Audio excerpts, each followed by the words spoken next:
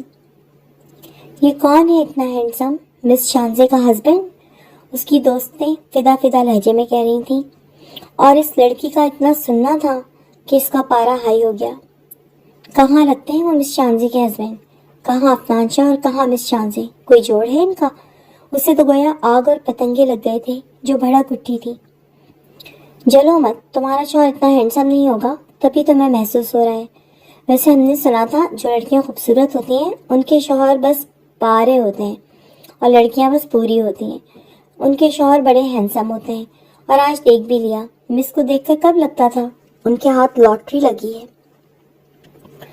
وہ مس شانزے کے ہسبینڈ نہیں ہیں۔ اچھا، تو پھر تو وہ بچہ بھی پکڑے کھڑے ہیں، وہ دونوں ہنس ہنس کر باتیں کر رہے ہیں۔ وہ بچہ بھی میرا ہے اور شوہر بھی، سمجھی؟ وہ پیر پٹکتی وہاں سے ان کے کھلے منہ اگنور کر کے چلی گئی، مگر ان کی حیرت سے آنکھیں تب کھلی جب انہوں نے میرال کی جاتے ہی مس شانزے کی گود سے اچھل کر اس حسین بچے کو اپنی ماں کی گود میں جا کر اس کا گال چومتے دیکھا۔ اور مس شانزے کا منہ حیرت سے تب کھلا جب فرنٹ پیسنجر سیٹ کا دروازہ اس حسین نوجوان نے اپنی چھٹانگ بھر کی بیوی کے لیے اس ادب سے کھولا گویا اس کا زرخیز ملازم ہو۔ او میرال، انہوں نے حیرت پر قابو پاتے پوچھا، مگر سہیلیوں کو دور سے بائے کرتی میرال نے چونکنے کی ایکٹنگ کی۔ جی مس، اس نے یوں کہا جیسے ابھی ابھی ان کو دیکھا ہو۔ آپ افی کے ساتھ؟ میرے ہسبینڈ ہیں، اس نے جتا کر کہا، جبکہ ہسبینڈ کے وہم و گمان میں بھی نہیں تھا کہ وہ لڑکی ایسے ہی اسے ایک ہی دن میں اپنا مان لے گی۔ اوہ یس، افی نے بتایا تھا وہ اپنی وائف کو پک کرنے آیا ہے، انہوں نے دانت پیستے کہا۔ صاف ظاہر تھا انہیں یقین نہیں آ رہا تھا ان کے کالج کے ایکس بوائے فرینڈ کی بیوی کم عمر حسین ہوگی۔ وہ تو کوئی 35 سالہ ٹیچر سمجھ رہی تھی۔ صبح سے اب تک انہوں نے ساری اپنی ہم عمر کولیگز کو غور سے سر سے پیر تک دیکھا تھا، اور ان کی کمروں کو بھی، اور انہیں اتنا سکون ہوا تھا کہ چلو وہ ان سے بہتر دکھتی ہے، اسے چھوڑنے پر افی کو ضرور پچھتاوا ہوگا اور وہ دوبارہ اسے اپنا لے گا۔ مگر میرال جیسی کم عمر حسین اسٹوڈنٹ کو دیکھتے انہیں 440 وولٹ کا کرنٹ لگا تھا۔ ایک تو وہ عمر میں کم، دوسرا دبلی پتلی تھی، تیسرا اس کے نین نقوش اس قدر ٹھیکے تھے کہ عفنان شاہ کا کسی اور کے جال میں پھنس جانا ناممکن لگتا تھا۔ پھر اس کا لہجہ اتنا میٹھا ہوتا کہ وہ ہر کسی کو اپنا اسیر بنا سکتی تھی۔ تم دونوں کی عمروں میں بہت فرق ہے، اس نے عفنان شاہ کو کہہ ہی دیا۔ یہ میری سیکنڈ وائف ہے۔ اف، یہ آدمی، سیکنڈ کا لفظ استعمال کرنا ضروری تھا کیا؟ اب یہ مس شانزے پوری کہانی سنے بنا جانے نہیں دے گی، اور ان سب میں افی کا موڈ خراب ہو جائے گا، پھر شامت میری آئے گی۔ کیا کروں کیا کروں، وہ دل ہی دل میں کڑ کر سوچ رہی تھی۔ سیکنڈ وائف اور یہ بچہ، تمہاری فرسٹ وائف کہاں ہے؟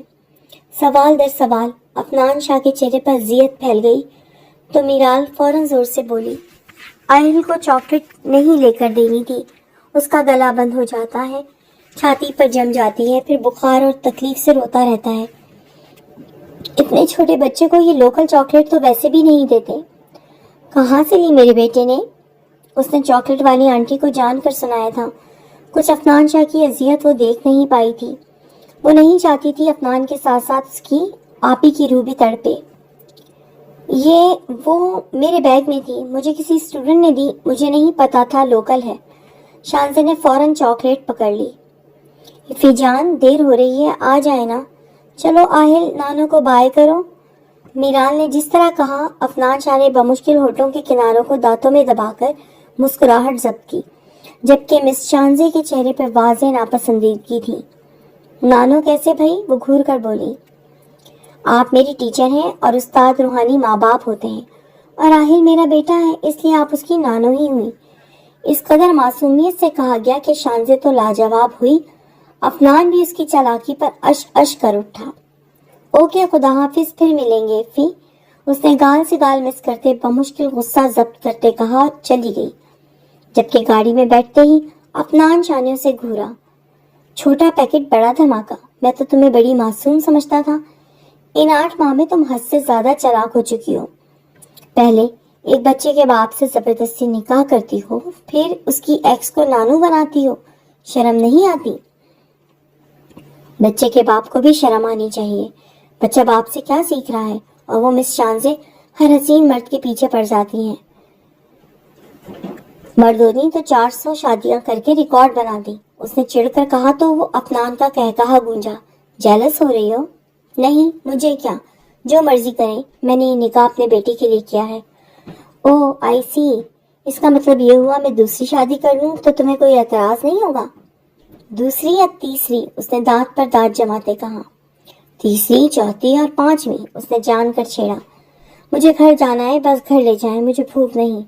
اس کا پھولا منہ مزید پھول گیا. افنان شاہ نے گاڑی ریسٹورنٹ کی پارکنگ میں لگاتے اس سے آہل لیا. کھا لو کچھ، ورنہ کل رات کی طرح بے ہوش ہوتی پھروگی. ذرا سی قربت سہ نہیں پاتی. تمہارے پاس جان بنانے کے لیے 25 دن ہے. اس کے بعد میں وہ سب تمہارے ساتھ ہوش میں کرنا چاہتا ہوں جو کل رات بے ہوشی میں ہوا. اور اگلے ہی پل میرال نے بے یقینی سے اسے دیکھا. اس کے گال جلنے لگے تھے، دھڑکنوں کی سپیڈ مدھم ہو گئی. اسے اپنے دوستوں کی باتیں یاد آئیں. دھک دھک دھک. کیا مطلب تمہارا وہ دل جو عین دل کے مقام پر ہے، اس نے مجھے بہت پریشان کیا. بہت میٹھا اور بہت خوبصورت ہے. اور بس اس کا اتنا کہنا تھا کہ میرال نے چہرہ موڑ کر چھپا لیا. شرما رہی ہو؟ اس کی طرف آتے دروازہ کھولا. یہ سب غلط ہے، میں بھی بہت چھوٹی ہوں، آپ کو اپنی حدود سے آگے نہیں بڑھنا چاہیے تھا. اس کے دماغ میں چکر چل رہے تھے. اس نے تو کپڑے خود نہیں بدلے تھے. جانے وہ کس حد تک گیا تھا، کیا کیا کرتا رہا تھا. وہ مکمل بے ہوش بنا احتجاج اس کے سامنے تھی. اس نے بھلا کہاں تک خود کو روکا ہوگا؟ یہ وہی بندہ تھا جس نے ہوش میں نکاح ہوتے ہی اس کا برا حال کر دیا تھا. اس کا کوئی احتجاج وہ خاطر میں نہیں لا رہا تھا. اب اسے سمجھ آ رہا تھا سارا دن اس کا جسم مختلف مقامات سے کیوں جل رہا تھا. وہ اس کا مکمل فائدہ اٹھاتا رہا تھا. اٹھو، نکلو گی گاڑی سے یا پھر یہیں فوت ہو گئی؟ آپ بہت برے ہیں، اس نے نم لہجے میں کہا. جو تم سمجھ رہی ہو وہ نہیں کیا میں نے. وہ تو 18 سال کی ہو کر میرے پاس آنا، تب تمہیں ہوش میں رکھ کر کروں گا.